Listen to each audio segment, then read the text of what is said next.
right. So for this weekend, we have some extra homework. It's been confirmed that, that I'm on the lineup for Gakchella. So I gotta learn how to DJ and prepare a set because if this is gonna be my first type of gig, I gotta take it seriously. So we're starting from the beginning. So I'm gonna watch some videos and really figure out what I need to prepare because I want to go about this the right way. This by far is going to be the most important gig of your entire life, but you're scared and nervous that you're going to suck. Well, don't worry. It's for a birthday party. It's for a birthday party. In this video, I'm going to teach you 3 easy tips to make sure your first gig will not be your last gig. Hopefully.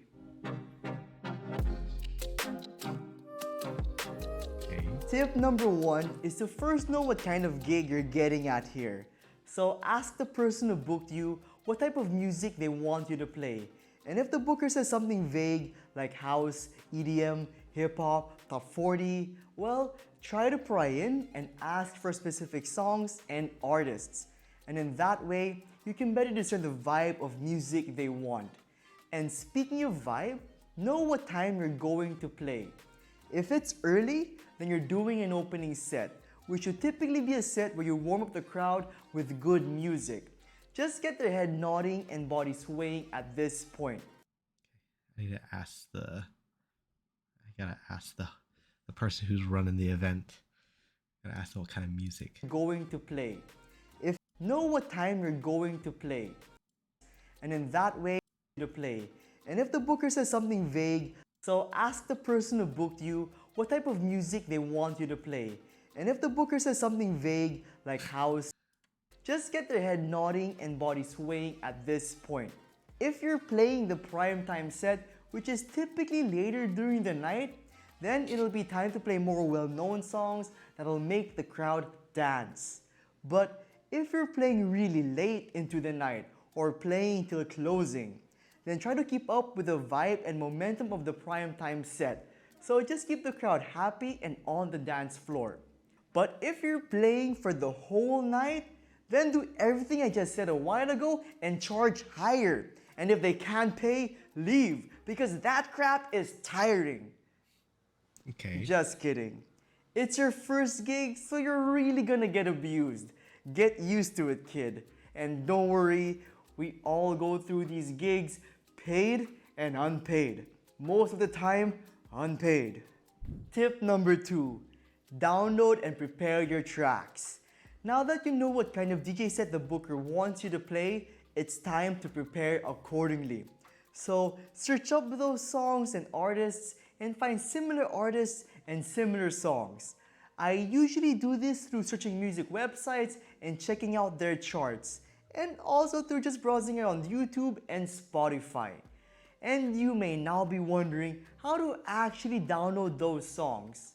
Well, when I started out, I simply ripped them from YouTube, and I don't suggest you do that now. I would rather have you join DJ record pools like BPM Supreme and DJ City, to name a few. There you can download almost any track legally. Now, after you download all your songs, put them into one playlist and make sure to analyze all of them. This will ensure that all your tracks will be loaded quickly and efficiently when you select and play them. So here's how to do just that on Serato. And on Rekordbox DJ,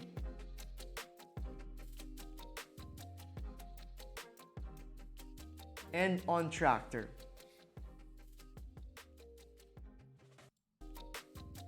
Serato. And on Rekordbox DJ,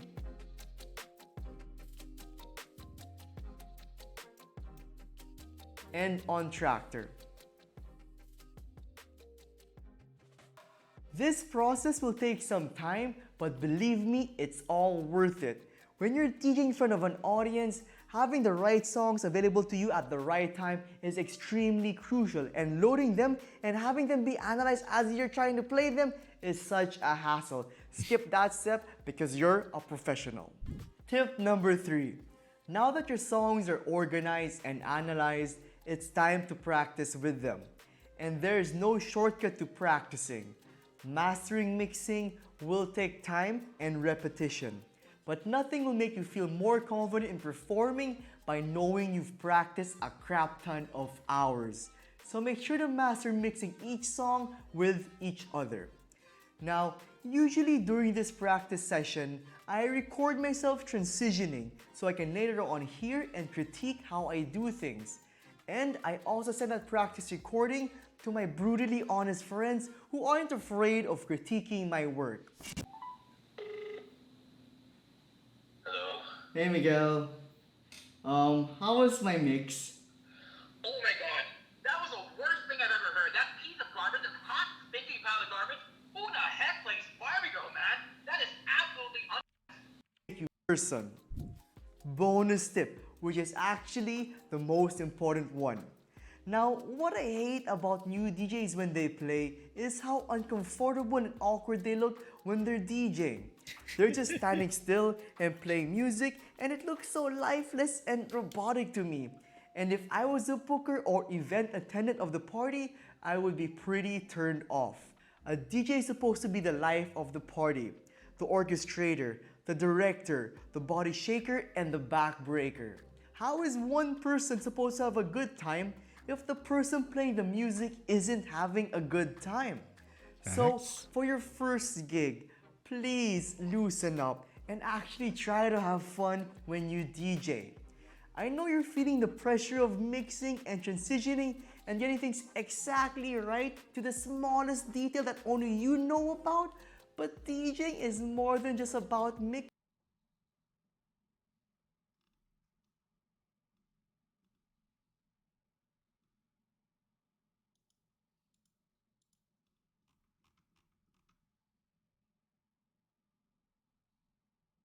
What's up, guys? I'm going to give you 10 ways on how you can plan and prepare your DJ sets. Let's go. Planning a DJ set can be super important. If you're a beginner DJ, it's going to give you that confidence when you're going to a live environment, when you're going to a gig, that you're prepared, you're ready for anything, and that you're going to go and smash this gig. If you're a DJ that's been DJing a long time, you might just need a fresh approach on planning and preparing a routine or a DJ set, whether that's a live environment or whether that's just something for social media or a mix on Mixcloud. Here are some ideas just to refresh, energize, and get your creative juices flowing. So first things first, we're gonna need some music.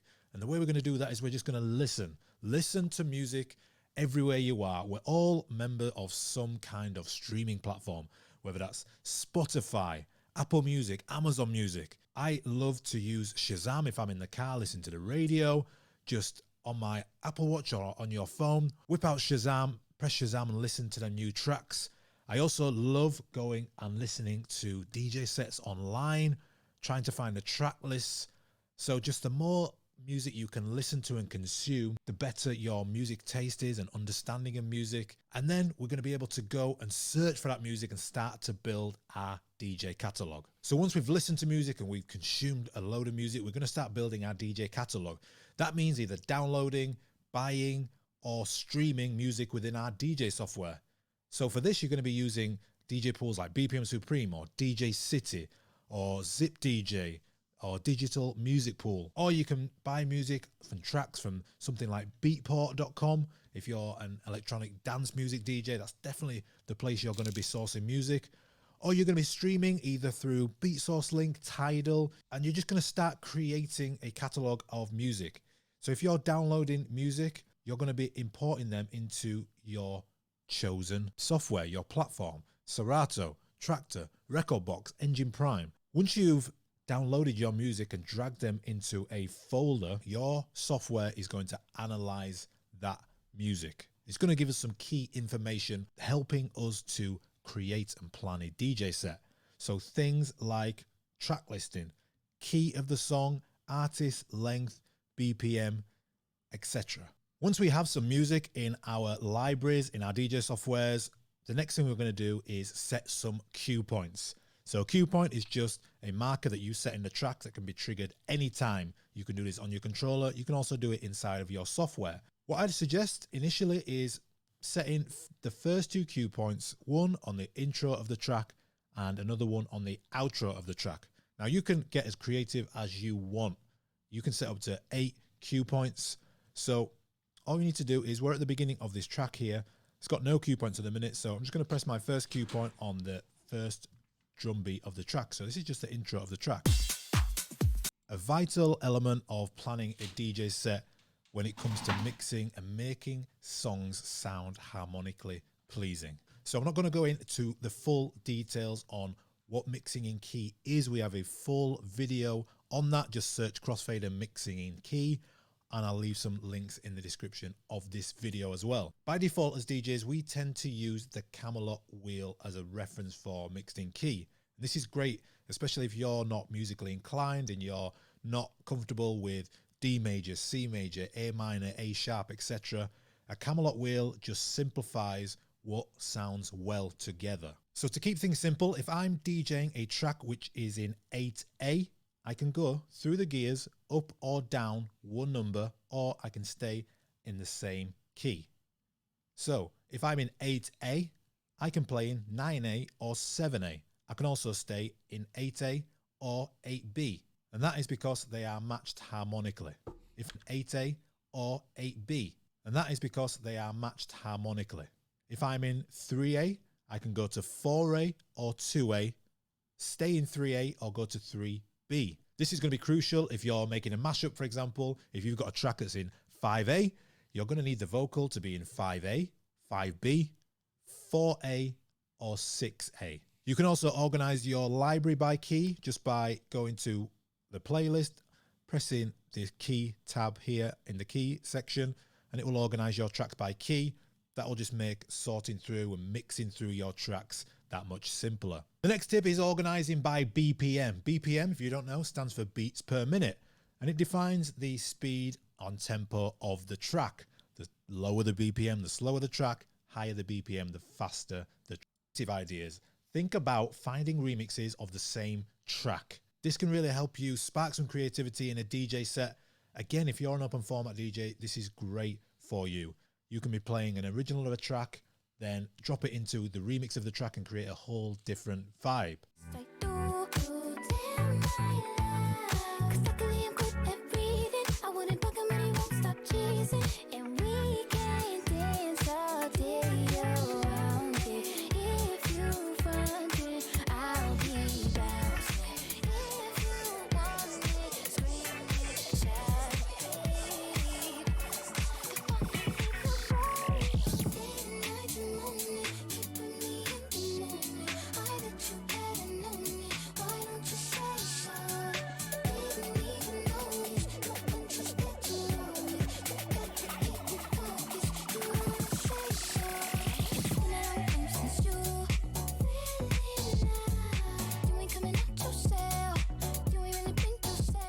As you can see there from the example, I'm playing the original. The tip is to listen and think about your music. What is it telling you?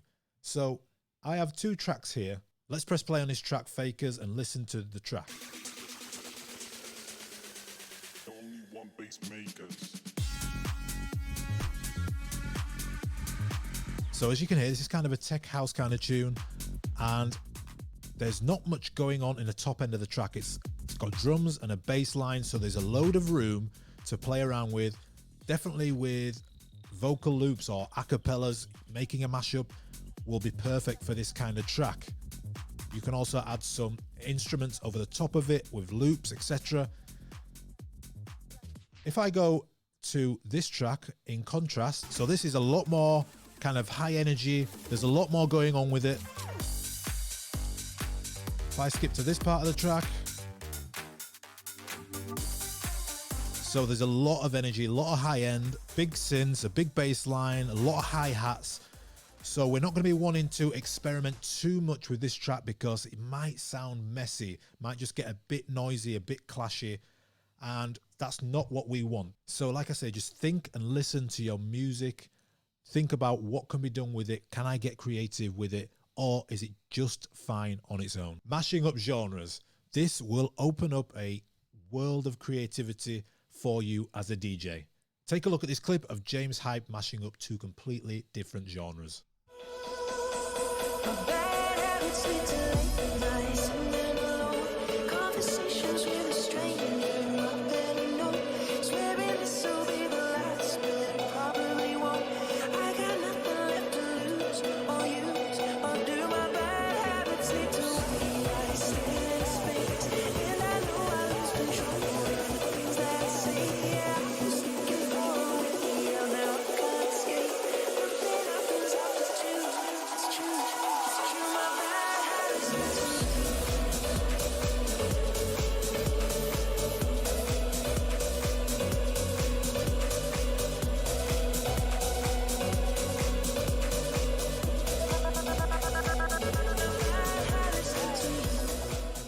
As you can see from that clip there, James is a world-renowned house DJ, but he uses so many acapellas from different genres to freshen up and make his DJ set sound original. Finally, tip number 10 is performance features.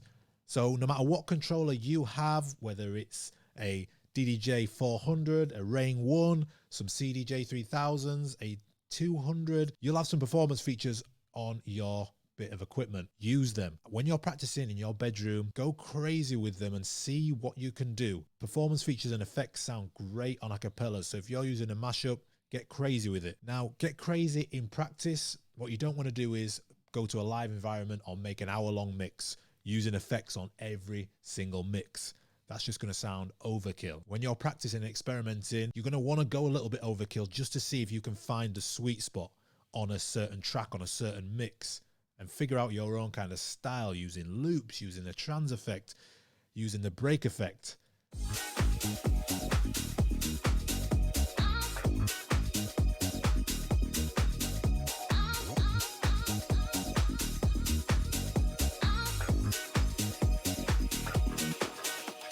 So there we go, guys. There are 10 ways on how to plan a DJ set, right from listening to music to performing a mix out live. How do you guys plan a DJ set? Is there something I'm...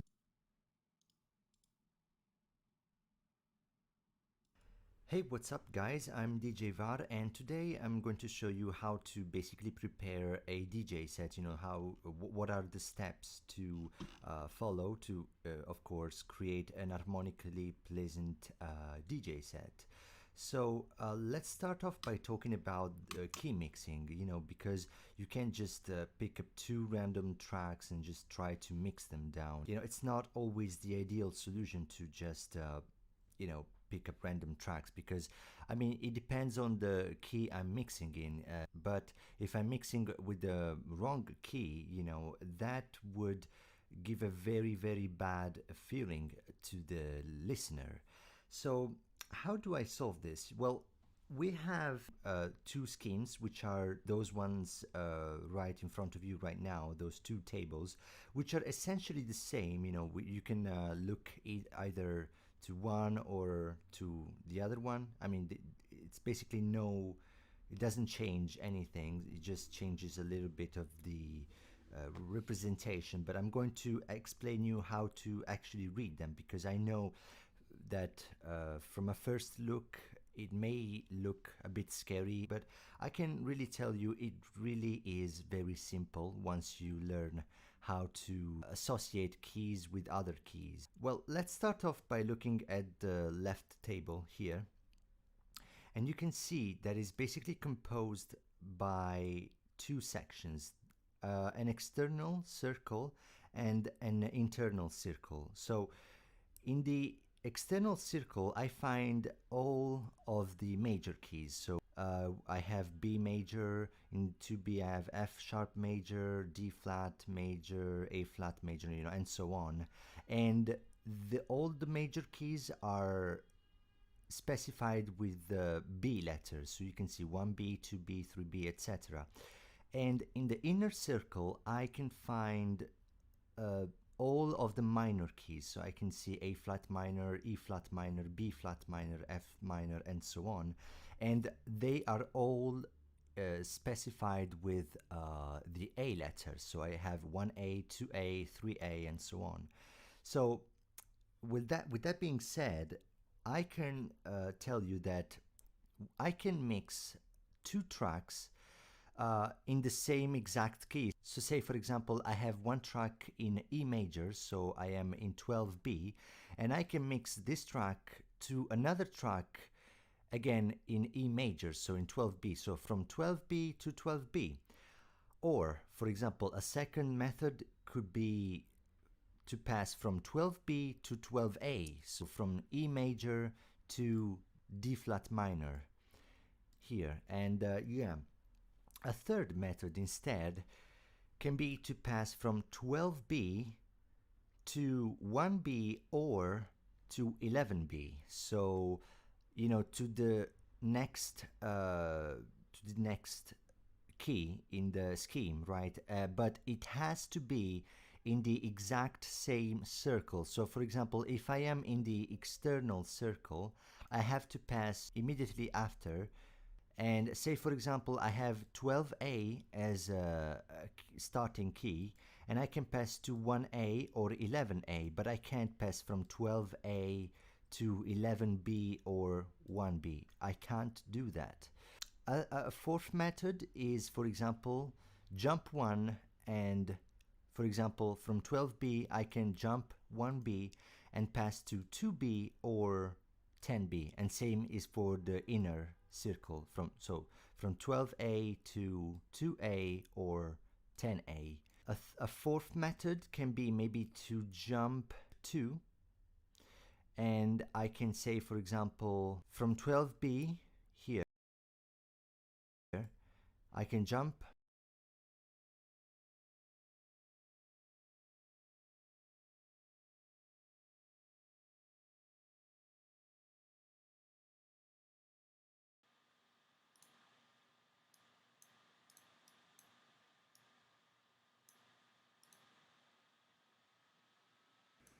All done. No! God, please, no! Most new DJs download a bunch of songs and put them to a playlist and think that's it. Well, it's not. Loading a brand new unanalyzed track can cause sluggish DJ program performance, misaligned beat grids, and improper volumes. And mixing new tracks is difficult if done for the first time as well. Like, how do you know when and where to mix? So in this video, I'm going to teach you how to properly prepare your tracks so that when you mix, it'll be perfect every time. Before we proceed, let me just let you know that all the songs I'm going to use in this tutorial are all available for download down below or right over here. So if you want to follow along, get those songs. Anyway, the first thing you should do when you download a bunch of tracks is analyze them. So here's how to do this on Serato and on Rekordbox DJ and on Traktor. Analyzing your tracks will do three things. Number one, it'll beat grid them properly so that when you mix or press the dreaded sync button, the tracks will match perfectly.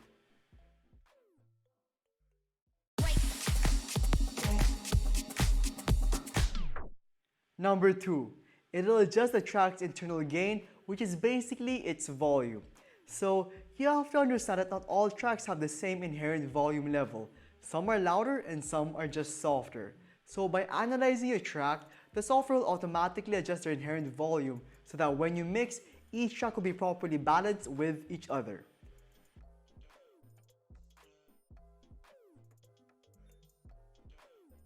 And number three, it'll make loading them a lot faster.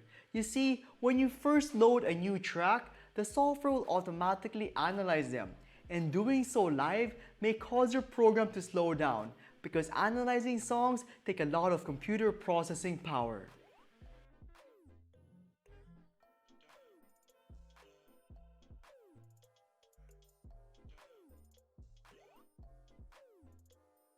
So now that you know the benefits of analyzing your tracks, let's now try to understand what a basic DJ track actually is. Now, most DJ tracks have 32 to 64-beat intros, choruses, and outros, and this is all dependent on the genre and BPM. So if you plan to mix your next song with this 32-beat intro, you must then trigger and play it, either at the current song's chorus section or outro section. But you have to do it on time and at the correct section or beat to get a clean and perfect transition down. Because if you don't, something like this may happen.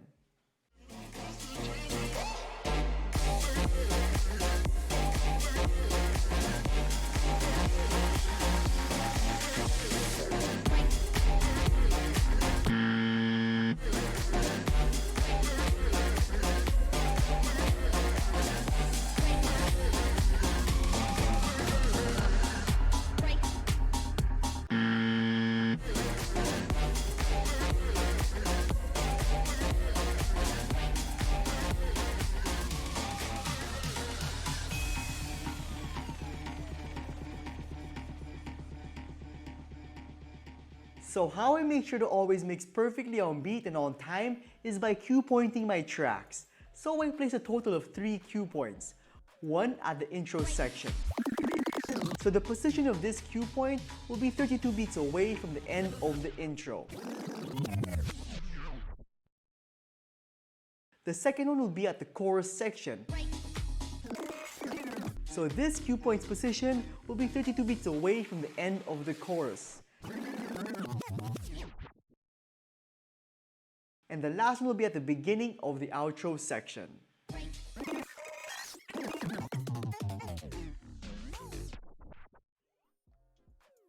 Now, if you want to make this process a lot easier and faster, then use the beat jump feature. This feature allows you to jump any number of beats forward or backward. So now your songs are properly cue pointed. Let's move on to getting the perfect mix every time. So the overall goal is to mix cue point A at either the current song's cue point B or C section. Since our next song's cue point A is 32 beats away from the beginning of the song, by mixing it at the current song's cue point B section, we will be certain that when the current song's chorus ends, the next song's beginning begins.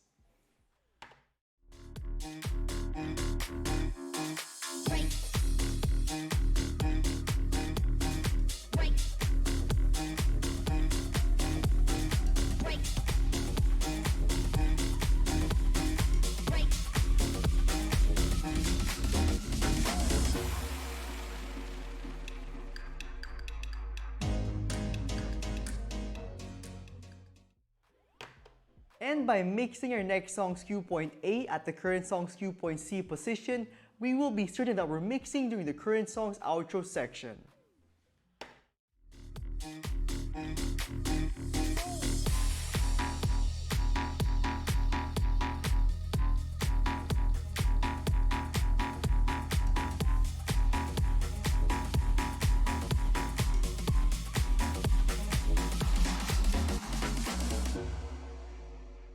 So if you want to mix perfectly every time, even with new songs, you have to properly analyze and cue point them. And I know, it's a big hassle, but believe me, it's pretty worth it in the long run.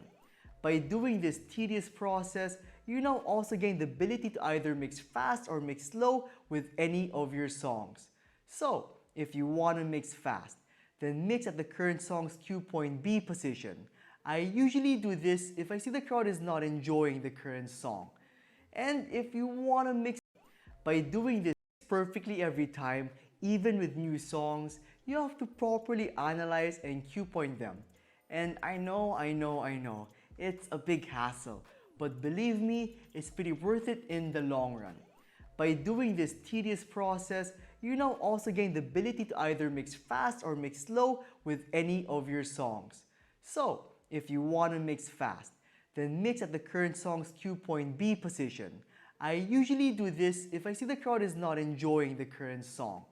And if you want to mix slow, then mix at the current song's cue point C position. And I usually do this if I see the crowd is enjoying the current song. Now, deciding when and where to mix is up to you because you're the DJ and hopefully now you're a better one at that. Hey, you've reached the end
A ton of my students have reached out to me in recent weeks letting me know they've scored sets at venues, and some of those venues have requested that the DJs play all night. So in this video, I'm going to talk about the difference between preparing shorter versus longer DJ sets, the different types of longer DJ sets you may encounter, and how to prepare for them so you can potentially make marathon DJ sets a huge success.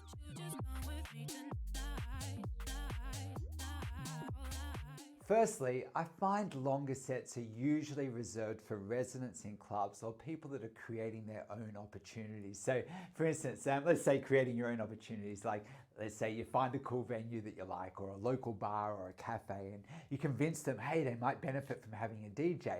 Well, if that's the case, you'd probably be responsible for playing all night. And even when booked to play house parties and private functions, you're most likely going to be the sole DJ, and you could easily be expected to play a minimum of 3 to 5 hours, sometimes 8 hours. Now, personally, I've played clubs my whole life, but I have done countless weddings and house parties on the side. So I'm going to share some tips now on how I would prepare for those longer kinds of DJ sets. Now let's start with longer sets in clubs, and then after that I'm going to move to house parties and functions. So when preparing to play longer DJ sets in nightclubs, you're going to need to know two things. Now the first one seems obvious, but okay, so what happens? What kind of music that event specializes in. So for instance, let's say it's a techno club, or perhaps it's a commercial open format style event, as knowing what type of music they expect from you is going to help you to prepare and research and prepare and get the right kind of music for that event. But as well as that, you're also going to want to know what time of night you're playing and if there's going to be any other DJs on the lineup. See, here's the thing. If you're the only DJ on the lineup, okay, it's going to be way easier, believe it or not, because it's easier to prepare as you can control the mood for the whole night. But if you're on a lineup, right, with other DJs, you have to keep in mind with what the other DJs may play. So for instance, let's say you get booked to play the late slot, okay, in a club, okay, and you're coming on at 2 a.m. in the morning for a few hours. To be honest, let's say the DJs before you played a ton of your tracks that you plan to play, then you're going to have to be over prepared and have so much music to pick from to avoid playing potential double ups, which could respond in people on the dance floor getting bored and going home, okay?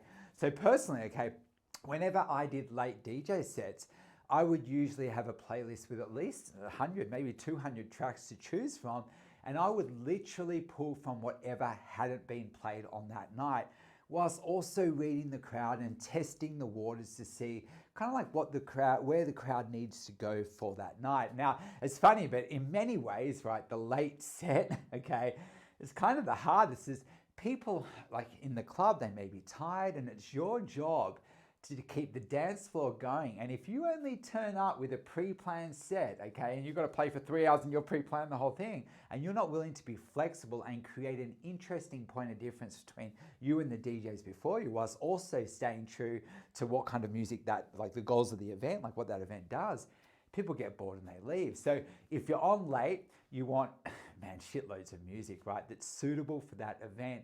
And I also strongly suggest that you arrive at least a couple of hours before your set. Watch the DJs before you to see what has been played to avoid double ups, but you also need to get a feel for the room and what people are responding to on that night. So, okay, lots of music. So late sets have lots of music, get a feel for the room.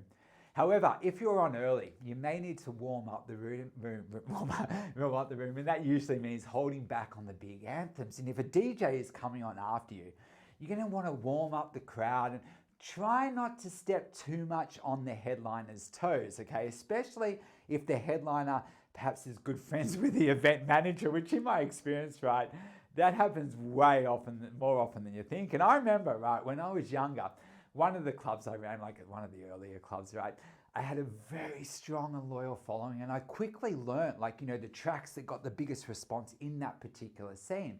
Anyway, I was testing out a new DJ that was familiar with the clubs. Like, he was coming for ages, he was begging for a set. So I put him on at 9 o'clock, okay? And once I had him set up, I had to quickly run out and do some stuff, right? And when I came back, I saw that he had played every single one of the big tracks that I would normally play much later in the night, like once the club was packed. And I literally thought, man, this guy's an amateur, right? And I never booked him again. Now, personally, okay, let's say I was playing at that event all night, and quite often I did that. I love playing the big sets. What I would personally do is I would hold back on the big tracks until the room was like, jammed maybe, and then bang, I would come out hard and give them an experience that the people are going to rave about. But if you have rookies busting out big anthems before the room's ready, it compromises the flow of the night and people get too tired too early. And it may even force their headliners to double ups on the big tracks. And honestly, the event suffers as a consequence. So this concept of holding back early is also similar to how I would DJ at functions and parties, okay? See, the thing is, you warm them up with the goal of creating a cool vibe in the room. And then once everyone's had a few drinks and the crowd's a little bit more relaxed, then I start working in the big tracks, okay? But now, okay, so that's the philosophy of flow and kind of like playing to the time slot a little bit, but it's time for the big one now. How do you prepare for those longer sets? Now, personally, when playing sets of 3 hours or more, I would probably go in with 2 master playlists, custom built especially for that event in mind. Now, the first playlist is called Early and the other playlist is called Peak. And I would aim to have 100 tracks in each playlist. Now, the early playlist I would fill with tracks that are awesome, but maybe not the run to the dance floor stuff, okay? More tapping along kind of vibe and aiming for comments like, oh man, I love this track. But I guess my goal early is simply to create a cool vibe in the room and to start to build a dance floor, which means perhaps maybe I do play like a bigger track from time to time to give them a taste of what's coming, but 100%, I'm still holding back on the biggest tracks, right? But then, once the room is warm, okay, and there's gonna be a point in the night where you have to decide, and I'm like, okay, I'm gonna move now into my peak playlist. And that peak playlist also has 100 tracks at least, right? But that playlist is full of all the tracks that I know people will love, the tracks that are big, perhaps they've been tried and tested. And sure, I may have some cool combos and pre-planned transitions in that playlist, but I can be flexible and kind of float around that playlist. And wherever I go in that playlist, I have plenty of options. And again, I'm probably doing my best to flow between moods and styles with a goal of uniting everyone on the dance floor and giving them an unforgettable experience. Now, 100 tracks, right, in 2 playlists, that's well over 7 hours of music. But the funny thing is, as well as my main early and peak playlists that I've built especially for that event in mind, I may also have playlists sorted by genre. And let's say I'm playing at a wedding and I drop in a retro track and everyone loves it.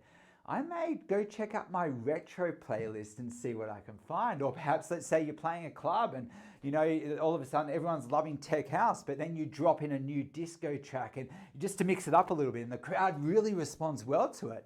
Well, in that case, you may go check out like a new disco folder and be like, oh, okay, and see what other similar tracks I have in there.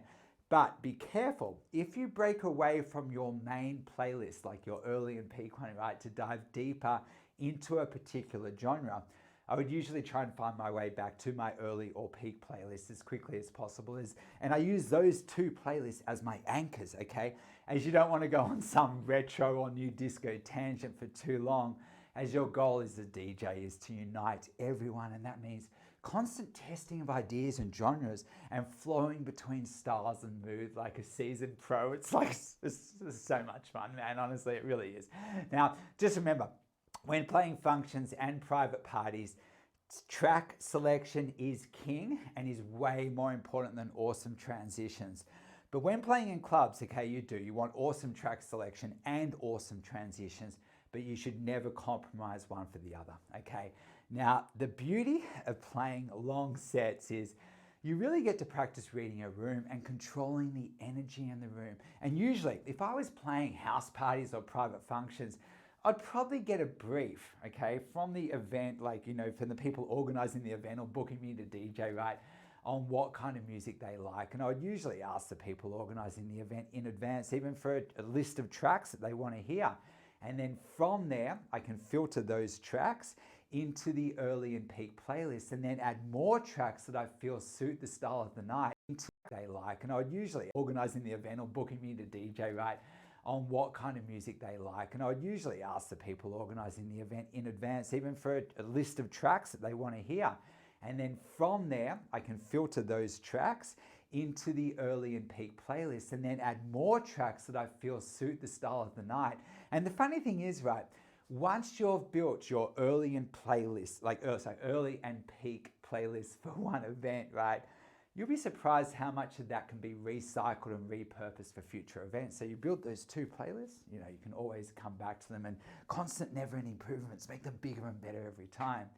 However, when playing in clubs, right, you're not going to ask the promoter what tracks you should play, okay? They'll expect you to know, and that means going to the events, getting a feel for the events in advance and seeing what people are playing, like the other DJs are playing, seeing what people are responding to.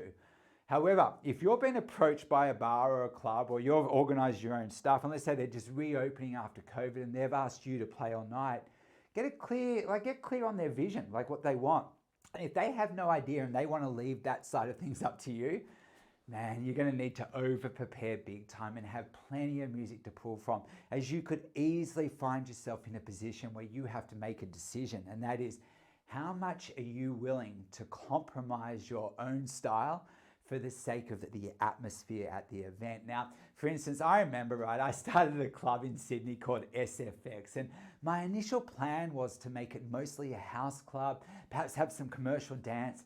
Yet everyone that turned up wanted to hear party tunes, okay? Much like what you'd hear at a wedding. And I was playing and I could see the house tracks I was putting on, they weren't working.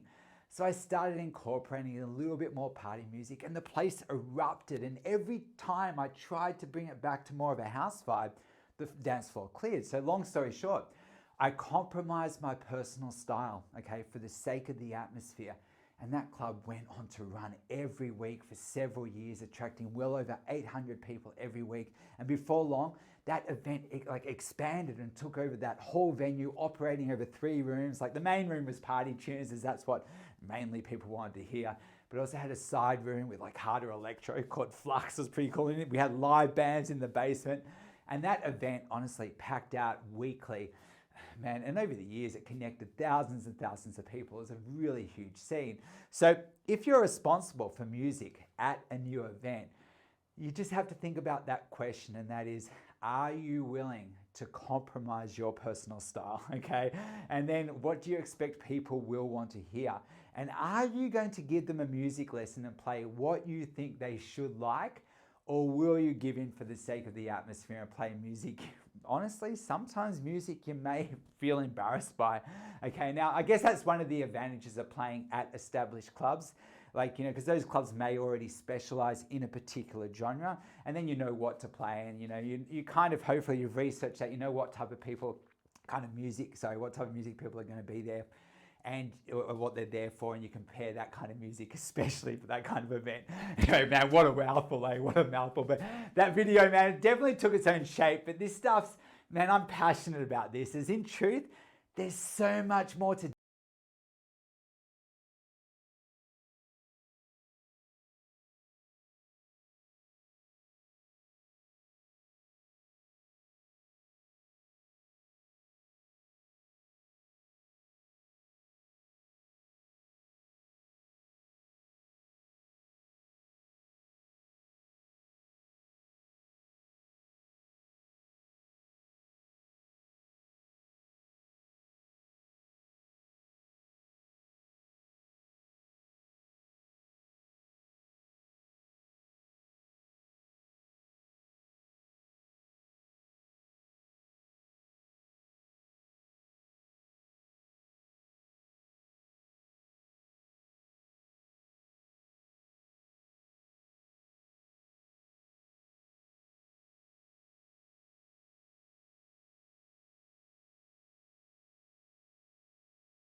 DJing them fancy tricks and show off routines. I'm into that, I love it. But if you ask me, it's about connecting people through music and understanding dance floor dynamics. And by understanding venue and promoter politics, you can avoid common pitfalls that new DJs make and navigate your way to success.